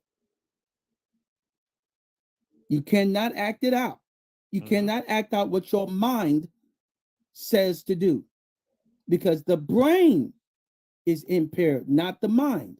The mind is intact. It knows what it wants to do. It knows when to do it, but it cannot because the brain is damaged. So Right. that the shows mind you and the the brain are separation linked, correct? of the mind and the brain. Which shows that the mind and the brain are linked, correct? No, that shows you that they're separated. No, they're it not doesn't. linked. No, it doesn't, Because it cannot operate through the brain to perform the function. so they're linked. Listen, when So I they're think, linked. no, that means that they're not linked. So they're linked. If hold on, something doesn't if work, the mind, it's hold on, not hold on, wait, linked, brother. let What's me get this wrong straight, with let me you? get this straight. You're saying that the mind is separate from the brain, but the mind can tell the brain to do something, but they can't because they're not linked. Exactly. They are linked because if they Wow. are linked because if a mind can't communicate with if a mind communicates with the brain, but the brain doesn't do it, they have to be linked. No, that means that they're not synced. They're not in sync. They're right. With They're not in sync, right? So that means that the mind and the brain. That means the are mind not exists within the linked. brain, doesn't it? Yeah, that means that they're not linked. They do distinguish the properties. The mind is not a physical property. Yeah, it's not. Okay, it Okay, we flows. agree that it's not a It physical flows property. into. What It I'm flows into what is physical. what I'm saying is this. I gotta move on to the next person. What I'm Okay. saying is this. You're saying that if if a mind comprehends, but it can't communicate with the brain to do an action, that means they have to be linked to each other. Doesn't it mean that? In other words, they have to be linked for it to work. For it Don't to you see work, that? exactly. But it's So not that working. means So they're not linked. that means that if your brain is affected, your mind will also be affected, won't it? No, brother. When the brain is only a reactor. It is a reactor. It is reacting to your thoughts. That's all it does. So again, are you able So to it show me can. that a mind can exist? So again, can you show me? Can you show me that a mind can exist without a brain? I just the example that you rose up showed it. No, it doesn't. Yeah, it No, it clearly doesn't. shows it. It clearly shows that there's that that the brain actually you need a physical brain for it to affect consciousness and minds. That's what it shows. No, what it You need to showed look was up the split. Look up you the can split brain experiment. comprehend Look up. Hold on, wait, somebody. listen. Look up the split brain experiments. Look up the split brain experiments because those experiments I've would looked it show up. I've heard of it. you've heard of the split brain. I've Okay, heard so of. you know that that whatever happens to the brain happens to your mind and your consciousness too. Clearly No, shows that. brother, that's contradicted, brother. You got it bad. No, it's brother. no, it's I don't know not. how You even can't say it's think like that. Look, hold on. I've been saying You this whole just time. said the person Hold on. Listen, comprehended theologian. you. Listen, theologian. I've been saying this whole time that Wow. the mind, your thoughts, all exist inside your brain. And yeah, when it gets damaged or it gets split, something happens to all those thoughts and all those minds. Of course it would because they're in the same thing. No, That's let not a me just say contradiction. this. It's not a contradiction at all because I've been saying that the brain, the physical brain, the mind, and your thoughts are like your mind and your thoughts all exist inside your physical brain. And if your brain gets damaged, if your brain gets split, and something happens, that's going to affect your consciousness, your mind, and your thoughts. And that's exactly what we see with the split brain experiments. The consciousness, their mind, and their thoughts are all affected. I can give you another example. For example, I'll give you another example. There was a man one time, right? There was a man one time. He was a normal person. All of a sudden, he started getting P3DO thoughts. He started doing things to children. He started doing P3DO things to children. When he went to court for this, right? They did a CAT scan on him. They found that there was a tumor in his brain. They took out the tumor, and guess what? He wasn't a P3DO anymore. 10 years later, he was a P3DO again. And guess what they found? They went to his brain, and guess what they found? Another tumor. So what happens to your brain happens to your thoughts. No, we can't say no. We can't say no to that. You can't say no to that because the tumor in his brain affected his thoughts. He started having P3DO thoughts. Once they took the tumor out, he didn't have those thoughts anymore. So what happens to your brain affects your thoughts, does it not? No, let me explain. So explain how. Explain. Hold on, I'm gonna give a few moments because I gotta get out of here. Explain how a person who had a tumor in their brain, a physical tumor in their physical brain, made them have P3DO thoughts. But when the tumor was removed, they no longer had those thoughts. Right. How does that show that what happens to your brain doesn't affect your thoughts? Okay, so everything of your body is made at birth from conception. Okay. And the life that's with you forms that human body. Okay. So that you're going to be born with ailments. Everybody is born with different types of ailments. Okay.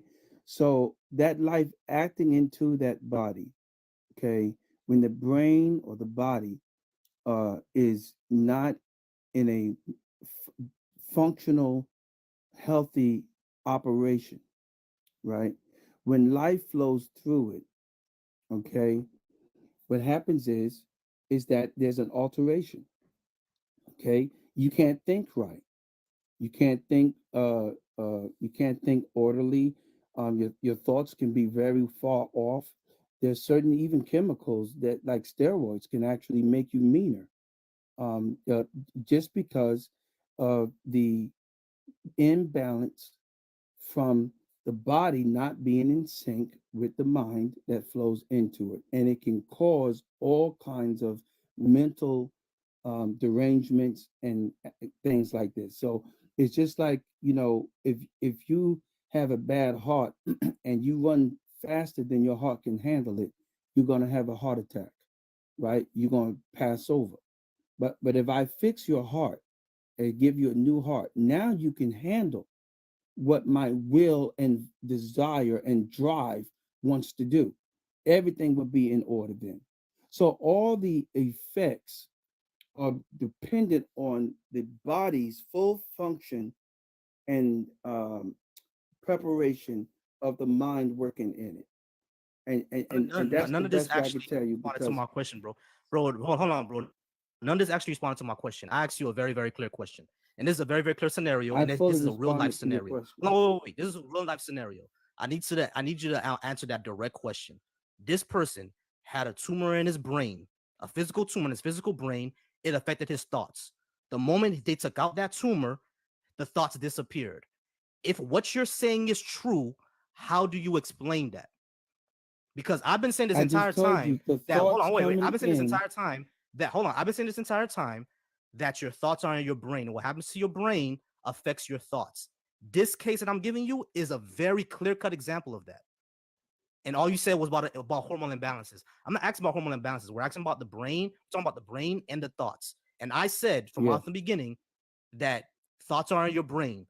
So what happens to your brain will affect your thoughts. The case that I gave you is a clear-cut example of exactly that happening. So how can Yeah, you say I that don't. you're I don't think how can you. I so don't so think you're getting. I'm gonna ask you, So I'm gonna let ask me you one more explain time. to you. Hold on, I wait, don't I'm gonna think ask you're you one more getting time. what I'm saying to you. Wait, I'm gonna So ask you one more what time. I'm I'm gonna ask saying you to one more you time. is that Hold your on, theologian. Let me ask you one more brain. time. Theologian, let me No, ask you you ain't got one to more ask time. me because you're not Hold getting on, what I'm wait. saying. I just need to ask you one more time. I just need to ask you one more time. I just need to ask you one more time. Is what happened I to mean, your all you're doing is hearing listen? Hold yourself. on, I mean, listen. I'm just gonna ask you one more time. One more time. Is what happens to your brain does what happens to your brain affect your thoughts? No. No. So let me Okay. explain why. Hold on. Wait. So explain the case that I gave you where someone's brain was affected and their thoughts changed. How do you explain that? And yeah, I'm going to explain it to you. So it's just like this. Let me use an example for you. No. We're not doing this anymore, bro. I got to get out of here. No, you're not answering the question. You're not answering the question. We're not doing this anymore. You're not answering the question. We're not doing that. I'm sorry. We're not doing this anymore. It's a very clear-cut example. You need to answer that. All right, y'all. I'm gonna go ahead and get out of here. I've been on for like an hour, 45 minutes. I want to thank y'all all for the gifts. I want to thank you all for the likes. I want to thank everybody who came up and joined, even those who disagree with me. Y'all have a good day now. I'm going to get out of here. If you requested and left before I could get to you, I apologize. We'll go on tomorrow and we'll have a Q&A session. All right. So I appreciate you all for being here. Dark is beautiful and peace.